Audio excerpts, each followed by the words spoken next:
Hello అందరికీ. So, మీకు ఇది తెలుసా? ఈ ఫుడ్ ఐటము. దీన్ని మీరు ఏమంటారో చెప్పండి. నాకైతే సేమియా అనేసి మాత్రం తెలుసు. ఇది ఇంతకుముందు మ్యారేజెస్‌లో పెట్టేవాళ్ళు. ఇప్పుడు మనకి షాప్స్‌లో కూడా అవైలబుల్‌గా ఉంటుంది. లేయర్స్ బట్టి లేయర్స్ వస్తుంది.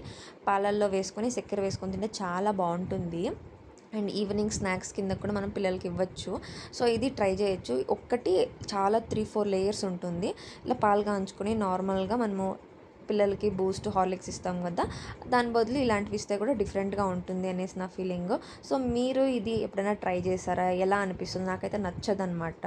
నాకు పచ్చి పాలు లైక్ కాంచిండే పాలన్నా అసలు నచ్చదు. టీ, కాఫీ అయితే ఓకే, పర్లేదు తాగుతాను. సో, మీరు ఇది టేస్ట్ చేసి ఉంటే నాకు ఒక లైక్ వేయండి. అండ్ మీరు దీన్ని ఏం పిలుస్తారు అనేసి కూడా నాకు కమెంట్స్‌లో మెన్షన్ చేయండి. Hope you like the video.